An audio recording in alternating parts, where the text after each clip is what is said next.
So what I have here are two test data groups. The top group here is without the shrink wrap, and the bottom group is with the shrink wrap. A side-by-side 4-hour test, okay? And I want to share the data results with you guys.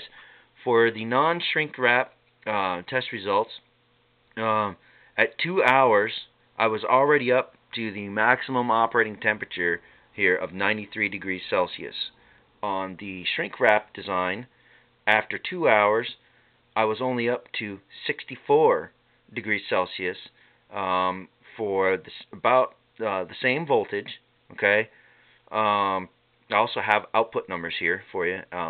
After 2 hours, 64 degrees Celsius, 0.62 liters per minute. Up here, after 2 hours, I was already at 20 amps, 93 degrees Celsius, 0.81 liters per minute. There was a little bit more output, but obviously there's more heat, so more of that output was water vapor versus hydroxy gas. That's the advantage. The output numbers are a little lower on the shrink wrap design.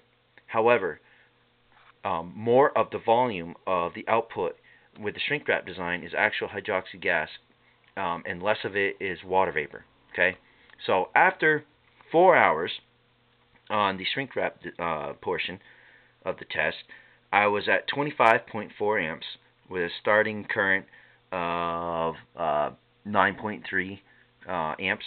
Okay, and I was at 95 degrees Celsius at 1.4 liters per minute. Now, with the shrink wrap design, after 4 hours, okay, for the same voltage, I bumped the voltage up to 13.4 volts. That would represent the voltage approximately of your vehicle running.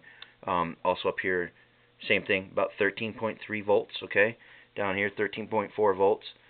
Okay, the shrink wrap was at 20.8 amps, whereas the non-shrink wrap was almost 6 amps higher. Okay, my temperature was 91 degrees Celsius versus 95 degrees Celsius, so I saved 4 degrees. 1.4 versus 1.2.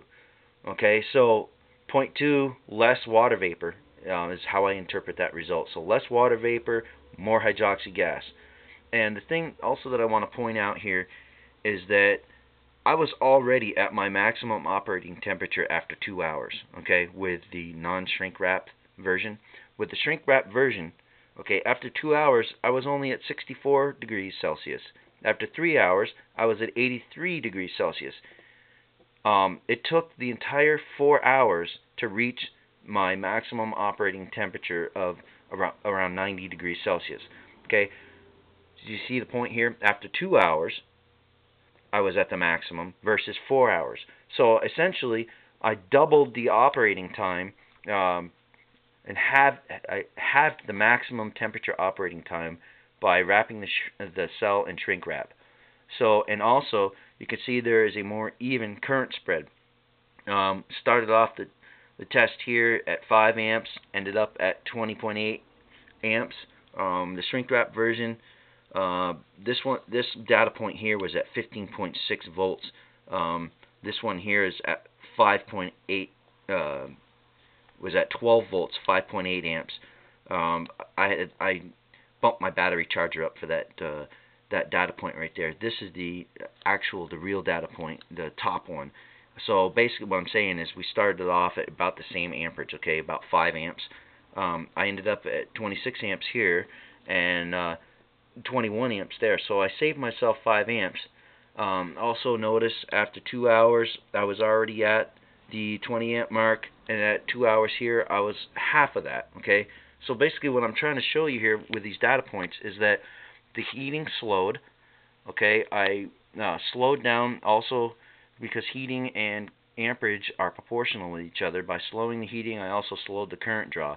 So this is a unit that with shrink wrap is more designed towards longer operation, less heating. So for you guys that are making long trips, this is definitely advantageous. Also, one of the main points I want to make too is that now you can start off with a higher initial amperage instead of for a 4-hour run. Instead of starting you know, at 5 amps, or for short runs, I mean.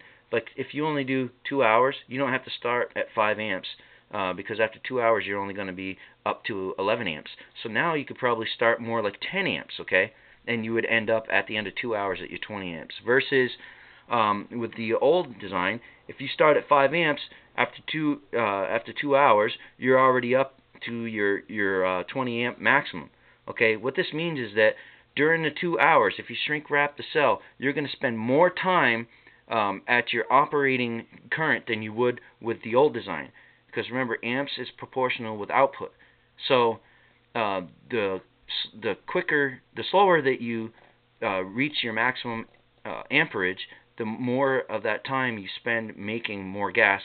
What this equates to is better fuel mileage over the span of the operating time during the driving conditions. So, long story short, this is why all SMAC units are being sent out with shrink wrap. It's more efficient, less heating, more current control. Alright, so happy testing everybody. SMAC out.